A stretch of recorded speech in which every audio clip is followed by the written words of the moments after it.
And obviously, you know, we'll require transcripts. Like I said, I'll get into that with the other slide here.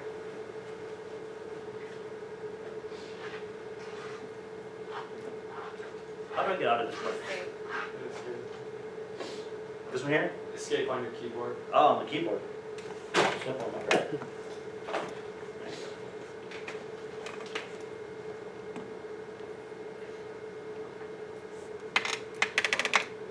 So with the dental course side, let me actually.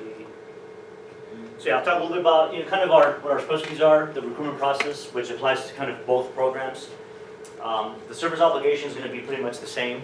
If you're a 4-year applicant, then you're going to have a 4-year obligation if you get accepted. And then if you're a 3-year, you'll have a 3-year, and then with a 2-year, it'll still be a 3-year minimum obligation, okay? And then I talked about commission officer training, the AEDD residency. Basically, the way it works for dental corps applicants is you become accepted. Obviously, you know, you'll knock out your dental school, and then you are not required to apply for the AEDD residency program.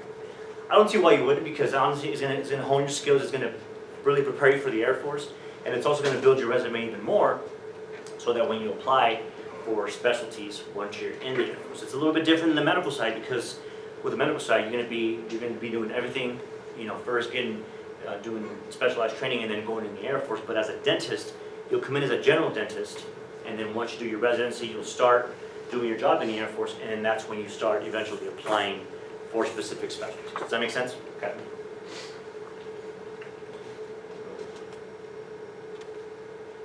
So as a dentist, you know, our main focus is to make sure we train that all dentists coming in the Air Force are ready to kind of take on all the dental needs, all the comprehensive dental needs for our beneficiaries. You know, pretty much anyone that has access to a military facility, that's going to be your patient. Pretty much just like the medical side. Okay.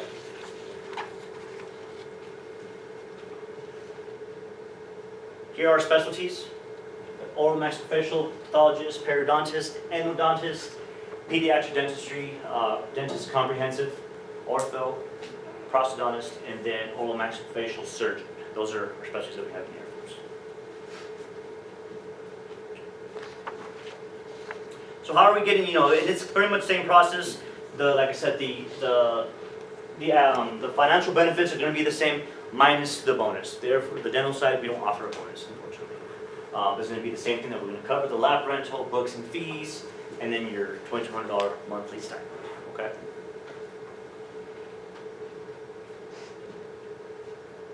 Military service obligation, I just covered that. It's going to be a minimum of 3 years.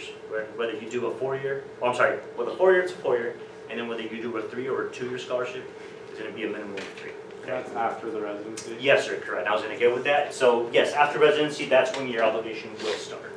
Yes, sir.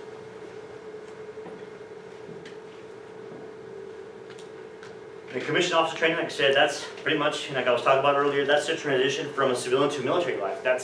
We're kind of in a way molding you guys to make sure you're prepared to handle all the responsibilities, not just to the position, but also as an actual officer, commissioned officer in the Air Force. Okay, because what's going to happen is during your process, before you can start being qualified to get all the benefits, we're going to commission you.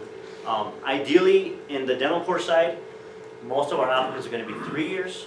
So you guys are already going to be in dental school, so you would actually be commissioned after dental school. You will be commissioned before dental school or before you start your program, but to go to commissioned officer training, you'll do that after dental school. On the medical course side, ideally we want to send you guys to COT before you start medical school. If that doesn't happen, then yeah, we basically just set some time aside during your summer breaks before your 3rd or 4th year to send you guys to COT, okay?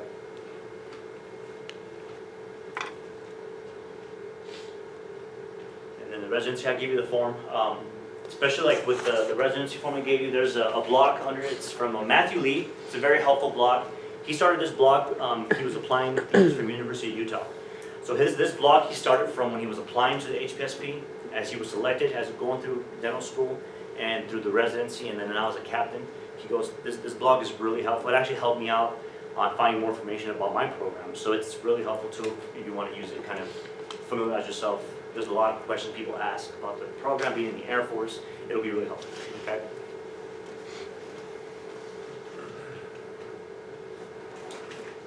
And then for Yeah, for the requirements, so obviously, you know, the official transcripts for medical core and dental core side, we will require those.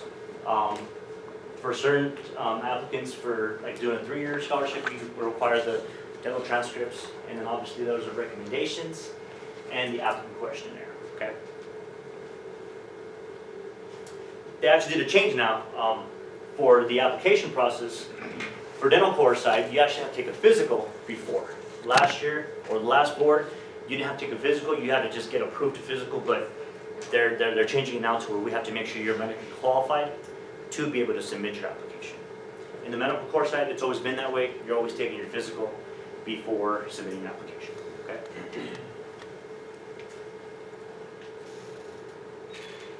Any other questions you guys have for me?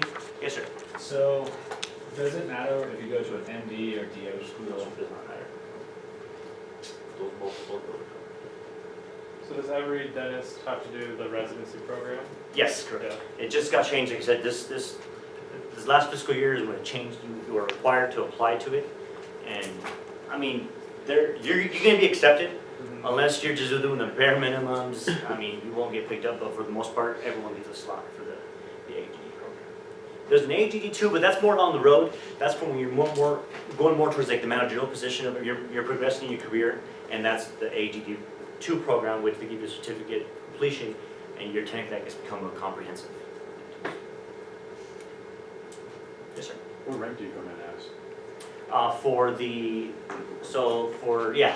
medical core program, you'll be coming in as a second lieutenant, right? For medical. For dental core, you'll be coming as after you're done with all your training, you'll be a captain. Now, as far as residency pay, while you're doing your residency, you'll get that same pay. For the residency in the dental core side, for the AGD, you'll be a captain. Anyone who graduates medical school and dental school, they graduate as a captain. Oh, okay, that's right. Okay, sorry about that. Yeah, she's right, as a captain. Correct. Sorry about that.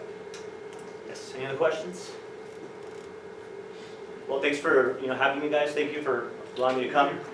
You guys have any questions? I actually have some literature up there. It'll give you some information on the programs. I have some business cards.